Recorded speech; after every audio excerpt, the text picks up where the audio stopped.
19 जुलाई को हमने आपको एक खबर बताई थी कि सिवाना के एक सरकारी स्कूल के अंदर किस तरीके से एक बाबूराम नाम का एक व्यक्ति था, 40 साल उसकी उम्र थी और उसने बच्चों को बंधक बनाने की कोशिश की थी। और जब इन तमाम चीज़ों का टीचर्स और वहाँ के प्रिंसिपल ने विरोध किया था तो उन पर वार कर दिया था। प्रिंसिपल अभी भी जोधपुर के एम्स अस्पताल के अंदर भर्ती है।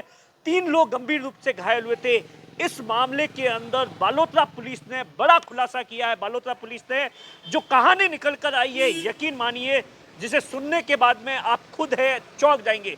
दरअसल जो पुलिस ने पूछताछ की कि आखिर क्या मंशा थी बाबूराम की कि उसने स्कूल के अंदर, सरकारी स्कूल के अंदर घुसकर बच्चों को है बंधक बनाया और जो है गेट बंद कर कर बच्चों पर पेट्रोल छिड़कने की कोशिश करने वाला था। इन तमाम चीजों को लेकर दरअसल पुलिस का कहना है कि बाबूराम को कुछ दिन पहले ही इस बात को लेकर पता चला कि उसका किसी ने डेथ सर्टिफिकेट बना दिया है। कहानी यहीं से शुरू होती है, डेथ सर्टिफिकेट से। उसे जब इन तमाम चीज़ों की जानकारी हुई, ऐसा बताया जाता है कि कुछ परिजन थे या कुछ लोग थे जो कि या उसके रिश्तेदार थे, वो आपस में बातचीत कर रहे थे और बाबूराम को इस बात की भनक लग गई कि उसका डेथ सर्टिफिकेट बना दिया गया है और ज़मीन हड़पने की प्लानिंग की जा रही है।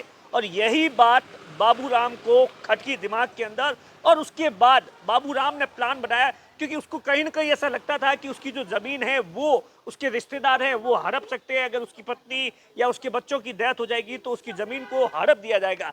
तो उसके बाद बाबूराम ने ये तमाम चीजों को लेकर उसने खुद को प्रूफ करने के लिए कि मैं जिंदा हूं, इस बात का प्रूफ देने के लिए वो लगातार इस तरीके की घटनाएं कर रहा था। और ये जो घटना की उसने, अब देखिए, फिर उसने एक प्लानिंग बनाई। उस प्लानिंग के तहत उसने, अब देखिए, इससे पहले भी 2 महीने पहले जो मोबाइल के ऊपर टावर पर चढ़ा था तब ऐसा बताया जाता है पत्नी से झगड़ा हो गया था। ये सब घटना वो इसलिए कर रहा था ताकि सरकारी कागजों के अंदर इस बात को लेकर प्रूफ हो जाए। पुलिस उसे अरेस्ट करेगी तो वो सरकारी कागज होंगे और वो एक अपने आप में बहुत बड़ा प्रूफ होगा जिंदा होने का। तो इसीलिए बाबूराम ने ये प्लानिंग बनाई। तो उसके बाद में 1 जुलाई के पहले महीने के अंदर बाबूराम है वो रोजगार के लिए गुजरात गया था, उसको रोजगार नहीं मिला।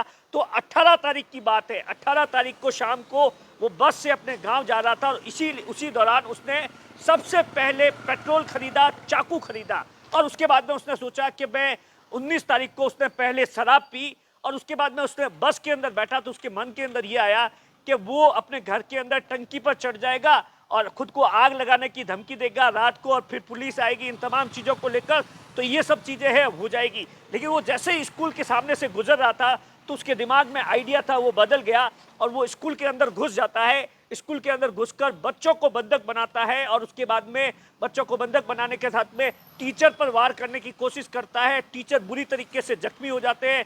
बंधक है, आप देखिए, जो गेट है वो बंद कर दिया जाता है। उसके बाद में जो वहाँ के प्रिंसिपल है उस गेट को तोड़कर अंदर जाते हैं, बाहर लाते हैं। उसके बाद में बाबूराम है वो घबरा जाता है, तमाम चीज़ों को लेकर वहाँ से भाग जाता है। गाँव वाले उसे पकड़ लेते हैं और इसी दौरान आप देखिए प्रिंसिपल है, टीचर है और एक जो ग्रामीण थे वो भी बुरी तरीके से जख्मी हो गए थे तमाम चीजों को लेकर। तो अब कुल मिलाकर बाबूराम, अब पुलिस इन तमाम चीजों को लेकर ये बात का इन्वेस्टिगेशन कर रही है कि बाबूराम जो बात बता रहा है इसमें कितनी सच्चाई है। कहां से, कौन सी ग्राम पंचायत से डेथ सर्टिफिकेट बना, कौन सी तहसील से जो है डेथ सर्टिफिकेट बना और किसने बनाया। सबसे बड़ी बात है कि किसने बनाया बाबूराम का डेथ सर्टिफिकेट, और जिसके लिए बाबूराम है लगातार ये कोशिश कर रहा था। बाबूराम को पकड़ने के बाद में आप देखिए एमडीएम अस्पताल के अंदर उसका इलाज भी चल रहा था तमाम चीजों को लेकर, क्योंकि ये बताया जा रहा था कि वो मेंटली रूप से फिट नहीं है, इसीलिए पुलिस है उसके बाद में बाबूराम को लेकर पुलिस है वो पूछताछ के लिए वहां पर लेकर आई थी। क्योंकि आप देखिए इस मामले के अंदर जिस तरीके से ये घटना हुई थी तो उसके बाद में हर कोई शौक था, क्योंकि स्कूल के अंदर आप देखिए सैकड़ों की तादाद में बच्चे होते हैं और इस तरीके से किसी का अंदर घुसना, तो उसके पीछे की क्या कुछ कहानी थी ये कहीं ना कहीं बालोतरा पुलिस है वो, बालोतरा पुलिस ने है वो पूरी कहानी को लेकर कल बाकायदा प्रेस कॉन्फ्रेंस करके इन तमाम चीज़ों का खुलासा किया है। पुलिस की ओर से बाकायदा प्रेस नोट आया। पुलिस इस पूरे मामले को लेकर आप देखिए है जानकारी है, पुलिस ने इस मामले के खुलासे के लिए आप देखिए एक एसआईटी का गठन किया था। बाबूराम के जो पड़ोसी है उन तमाम लोगों से, जो रिश्तेदार है उन तमाम लोगों से भी पुलिस है वो पूछताछ कर रही है कि आखिर वो कौन लोग हैं जो किसकी जमीन हड़पना चाहते थे, किसने डेथ सर्टिफिकेट बनाया। इन तमाम चीजों को लेकर कुल मिलाकर इस कहानी का जो मोटे तौर पर कभी कभी क्या होता है कि आप देखिए सरकारी कागजों में कोई डेथ घोषित कर देता है, लेकिन वो जिंदा होता व्यक्ति तो उसे जिंदा देने के लिए भी सबूत पेश करना पड़ता है। और यही कुछ कहानी है बाबूराम की। अब बाबूराम से पुलिस पूछताछ कर रही है। वहीं आप देखिए जो दो टीचर्स है वो अभी भी जोधपुर के एम्स अस्पताल में भर्ती है, उनका इलाज है, खतरे से बाहर है।